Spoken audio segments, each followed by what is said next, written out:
In 2025, technology has advanced so far in development that you are pretty much guaranteed a pretty decent product regardless of what industry you're in. But in today's discussion, obviously we're talking about production of just music gear. A particular piece of music gear that I'm going to be talking about today are preamp pedals, particularly for bass guitarists.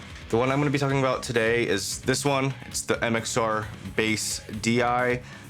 This one I've had since about 2019, so I've had it for quite a number of years now, but I have not really used it a whole hell of a lot since I've gotten it. I've maybe used it here and there, maybe the first 8 months, 10 months that I've had it, but I haven't really touched it since. And so I kind of wanted to revisit this pedal and kind of show you guys a really cool preamp box for bass players and audio engineers on a budget. So obviously MXR is a subdivision brand of Dunlop, like Jim Dunlop, if I remember correctly. Don't quote me on that, correct me if I'm wrong. But this pedal has been around for quite a long time from the looks of it. I don't really know how long it's been around. I don't really have any information on that, so sorry. What makes this pedal cool is it being 2 channels. What I mean by 2 channels, for those of you who don't really know, is it does have a clean section and a distortion section when the pedal is engaged. When you're kind of looking at this, it may look pretty just kind of stressful looking at it, but you can kind of break it down into 2 separate parts. Well, let's first start here. These 3 knobs, this is the preamp section. This is your EQ section, so you got bass,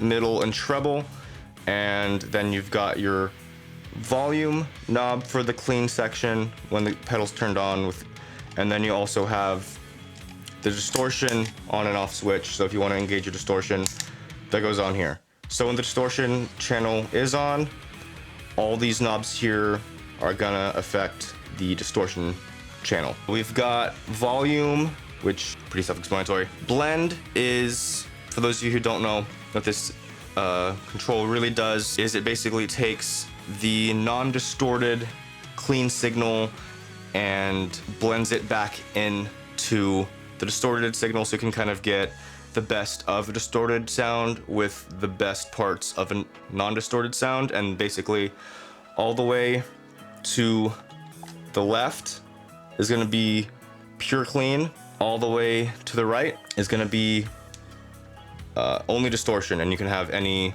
position between those 2. Trigger is basically just the sensitivity of the gate, which has a built-in gate, which is really nice. So you can just get rid of any like noise and hiss that distortion introduces, and you can turn the gate on or off. You can turn the gate on and off with this little switch here. And then also, for another switch I'm going to talk about, is this color button. When you're on the clean section, this pedal switches the EQ, changes the EQ curve a little bit of the clean section, and then this one just is like a phantom ground switch. I usually just leave it on phantom because I usually just run this pedal direct through the XLR port here and power it through 48 volt.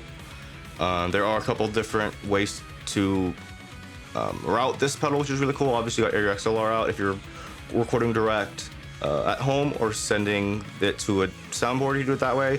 This is your output, so let's say you're plugging into a real amp. That's what this one does. Input is on this top. Got a parallel out, so let's say you're running 2 different amps. Parallel out can go to that second amp. One last cool feature I haven't seen many people talk about, it glows in the dark. So all these kind of like all the white lettering and borders and stuff, those glow in the dark, and then these pedals also glow in the dark as well. I think it's pretty cool. All right, since we've kind of talked about this pedal and basically how it operates, okay, now that we've kind of talked about the general layout of this pedal, what makes bass preamps cool, especially for people who are recording at home and don't really have the money to drop on an amp, is this is literally just an amp in a box, which is great. And I believe these are going for just over $100. I think that's like 150-ish bucks. I'll put the correct price on the screen right now. Bass preamp pedals are awesome because it takes a whole signal chain, condenses it down into one pedal. And obviously you've got your preamp, your clean channel, but then you can also have your distortion if you want a distortion, which is awesome as well, because I know a lot of bass players tend to have some kind of grit on their tones. If you're one of those bass players, having a 2-channel one's awesome. And also it's really light to carry. You can literally just toss it in your backpack, in your gig bag, or whatever else you're transporting with, and bring your bass with you, and that's it. And you just show up to a gig, plug this into your soundboard, and you're done. And also what makes this awesome for recording as well is, obviously I'd mentioned it earlier, you do have the XLR. It takes all the guessing work of recording a real amp out of the equation.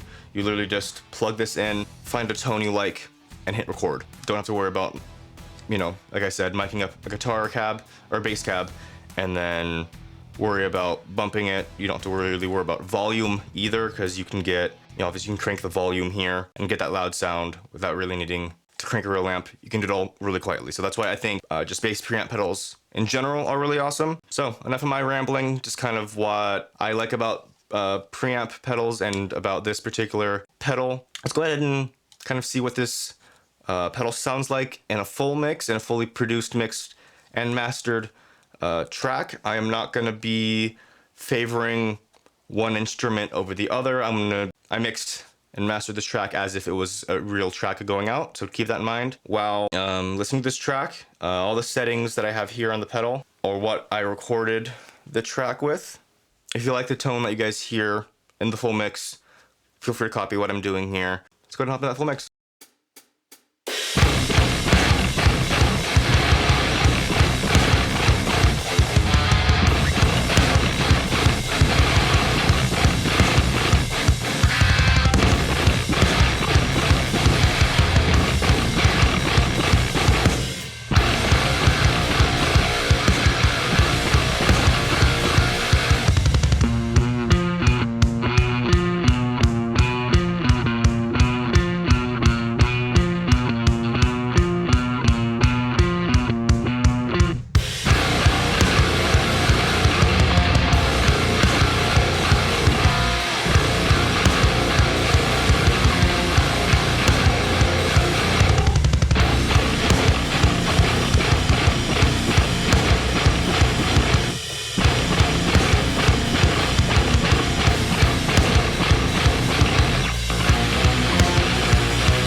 Now that we have a full mix out of the way, let's go ahead and grab a bass that isn't so low tuned and, you know, hear it in isolation.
Okay, now that we have kind of all that out of the way, let me know what you guys think of preamp pedals in general. Let me know what you guys think of this particular product. This isn't a paid video, like promotional video from MXR. I'm just simply really wanted to check this pedal out again and kind of show people that you don't need to drop a whole hell of a lot of money on a pedal to get really awesome bass tones. And that's kind of the whole point of this channel, is to kind of just show you guys that you really don't need to spend a whole hell of a lot of money on your own setups.